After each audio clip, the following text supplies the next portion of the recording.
June 6, 1944.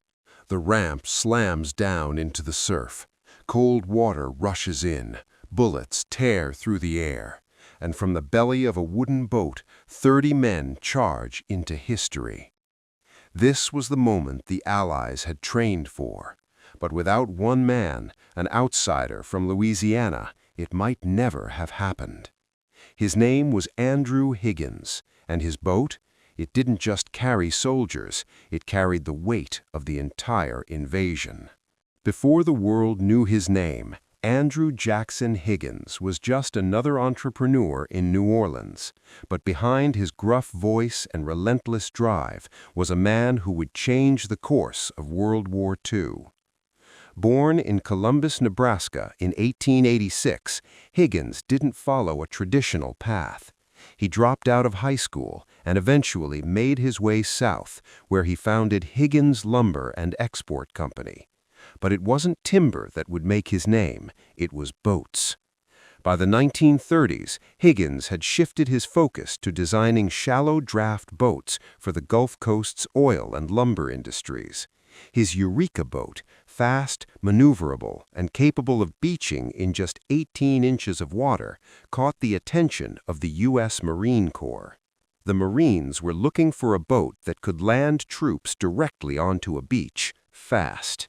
Higgins' Eureka design, with its protected propeller and flat bottom, was already doing that in the swamps of Louisiana. But Higgins wasn't just a boat builder, he was a force of nature. Known for his explosive temper and fierce loyalty, he ran his company like a military unit. He hired workers of all races and backgrounds, black, white, men, women, long before integration was common in American industry. By 1941, Higgins Industries had grown into a sprawling operation in New Orleans, employing thousands. But Higgins had his sights set on something bigger. A boat that could carry men and machines straight onto enemy shores. The U.S. Navy, however, wasn't convinced. The Bureau of Ships had its own ideas about landing craft, and Higgins wasn't part of them. What followed was a battle, not on the beaches of Normandy, but in the boardrooms of Washington. A battle of ideas, egos, and urgency. And Higgins, the outsider, was just getting started. In the early 1940s, the U.S. Navy's Bureau of Ships held enormous sway over what got built and who built it. They preferred steel-hulled landing craft, designed in-house or by large contractors. Andrew Higgins, by contrast, was a civilian boat builder from New Orleans with no formal naval background. His boats were made of plywood and marine-grade wood. To the Navy, they looked like toys. But the Marines saw something different. They had tested Higgins' Eureka boat and found it could land troops and cargo directly onto beaches, something the Navy's designs struggled to do.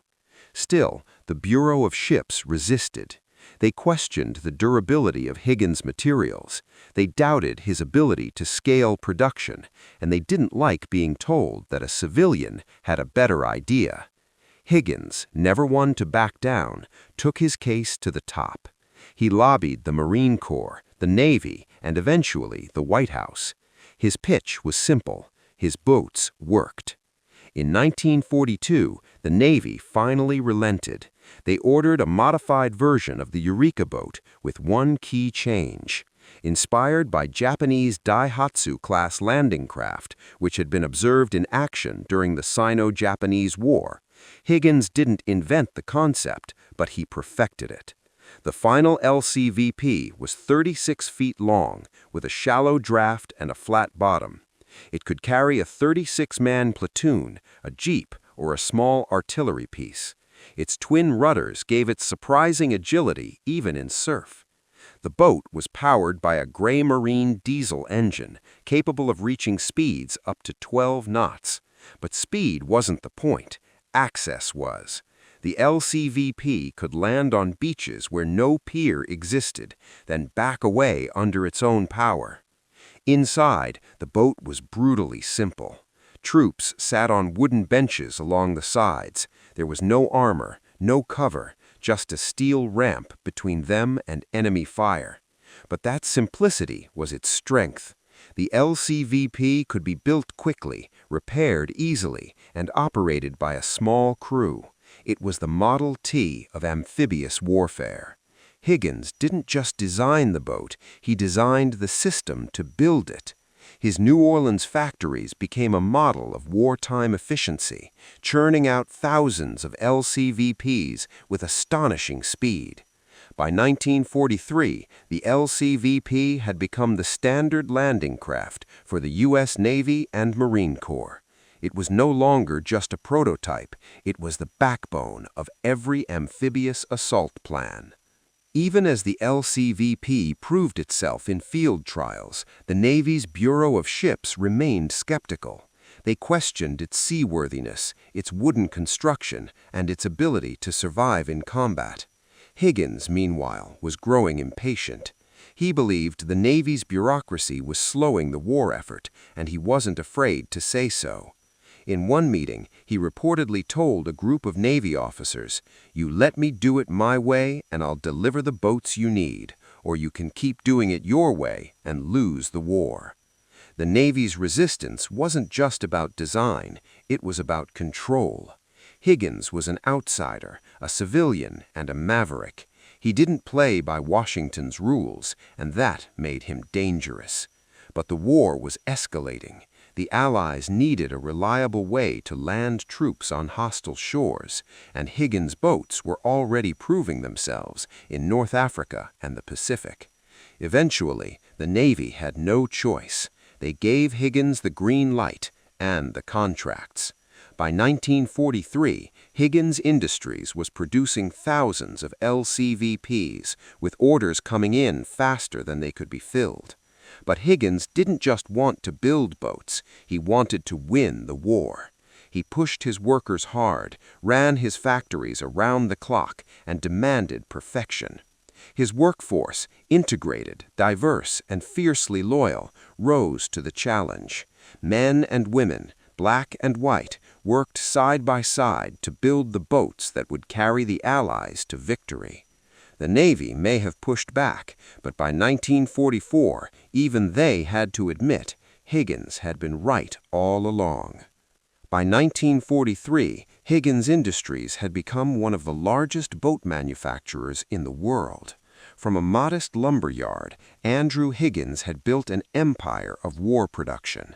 At its peak, the company operated 7 plants across New Orleans, employing more than 20,000 workers. They produced not just LCVPs, but PT boats, torpedo boats, and other landing craft. Higgins' genius wasn't just in design, it was in logistics. He pioneered assembly line boat building, breaking down production into repeatable steps that could be taught quickly to unskilled laborers. He also built a workforce that defied the norms of the time.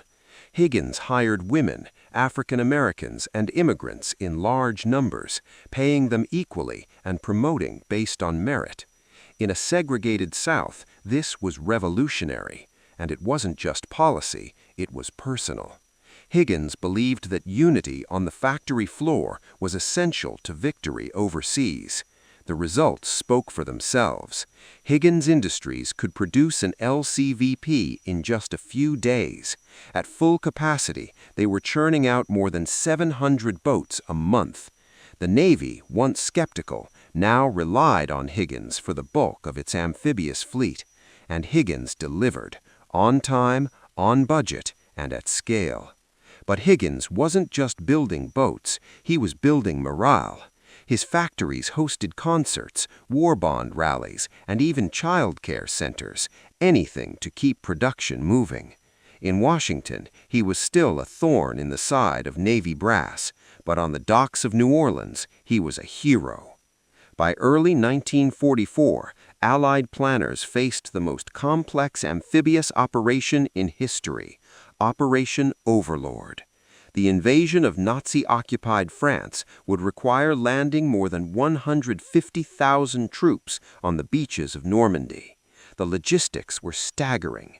Troops, tanks, trucks and supplies had to be delivered across the English Channel and landed directly onto hostile shores, with no ports, no piers, and no margin for error.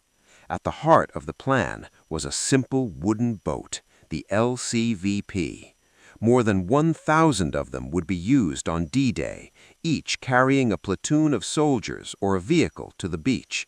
The boats were loaded onto larger transport ships, then lowered into the sea hours before dawn. Crews braved rough waters, enemy fire, and underwater obstacles to deliver their human cargo. For the soldiers inside, the LCVP was both lifeline and coffin. They crouched shoulder to shoulder, seasick and silent, waiting for the ramp to drop. When it did, they charged into machine gun fire, landmines, and chaos. But the boat had done its job. It had delivered them to the fight. The success of the landings depended on timing, coordination, and the reliability of the LCVP. Without it, the beaches would have been unreachable. General Dwight D. Eisenhower would later call Andrew Higgins the man who won the war for us. It was a bold statement, but not an exaggeration, because on June 6, 1944, it wasn't just soldiers who stormed the beaches of Normandy. It was Higgins' vision, his boats, and his belief that one idea, well executed, could change the world. The LCVP wasn't just a boat, it was a battlefield. On D-Day, it became the first and last piece of American engineering many soldiers would ever see. Private First Class Carl S. England was just 18 years old when he stepped off a Higgins boat onto Utah Beach. He later recalled the chaos. The ramp went down and we ran straight into hell. The LCVP's design made it possible. Troops could disembark in seconds, spreading out under fire. The flat-bottom hull let the boat ride up onto the sand, then reverse out for another run. Each boat was crewed by just 4 men, a coxswain, an engineer, and 2 deckhands. They made trip after trip, ferrying soldiers, supplies, and wounded back and forth under fire. Some LCVPs were hit, others were swamped, but most kept going. Their crews patched bullet holes with whatever they had, rags, wood, even chewing gum. The boats weren't armored, they weren't fast, but they were dependable. And on D-Day, that made all the difference. By nightfall on June 6th, more than 130,000 Allied troops had landed in Normandy. Most of them had arrived in a Higgins boat. The LCVP had done what no other boat could. It had turned the tide of war, not with firepower, but with access. And for the men who survived, the image of that wooden ramp dropping into the surf would stay with them forever. After the war, Andrew Higgins returned to New Orleans a hero. But peace brought new challenges. Military contracts dried up, and Higgins Industries struggled to adapt. Higgins tried to pivot to peacetime production, making appliances, furniture, even prefabricated houses. But the post-war economy was brutal, and competition was fierce. By the early 1950s, Higgins Industries had closed their doors. The man who had built the boats that won the war was out of business. Andrew Higgins died in 1952. He was 65 years old. In his lifetime, he had built over 20,000 boats and employed tens of thousands of Americans. But his legacy didn't end there. In 2000, the National D-Day Museum opened in New Orleans, just blocks from where Higgins factories once stood. Today, it's known as the National World War II Museum. Inside, visitors can see a restored LCVP, its wooden hull still bearing the scars of war. It's a reminder of what Higgins built and what it made possible. The LCVP changed amphibious warfare forever. Its design influenced generations of landing craft, from Korea to Vietnam to modern-day operations. But more than that, it changed how wars were fought and how they were won. It proved that innovation could come from anywhere, even from a lumberman in Louisiana. Today, Andrew Higgins is remembered not just as a boat builder, but as a visionary, a man who saw a problem, built a solution, and helped turn the tide of history. If this story moved you, as it did for us, take a moment to hit that like button. Every like helps us bring these forgotten heroes back into the light and share their legacy with more people. Don't forget to subscribe and turn on notifications. We're bringing you stories from the past, from the battlefield to World War II, every time we share a new chapter. Drop a comment and let us know where you're watching from, whether it's the United States, the UK, Canada, Australia, or anywhere else around the world. Our community is global, and your voice is part of keeping these stories alive. We want to hear from you, whether the connection to someone who served, a personal story, or just a simple thank you to those who gave everything. You're not just a viewer. You're a part of preserving this history. Thank you for helping ensure these stories, these men and women, are never forgotten. Their bravery deserves to live on, and with your support, we're making sure that happens.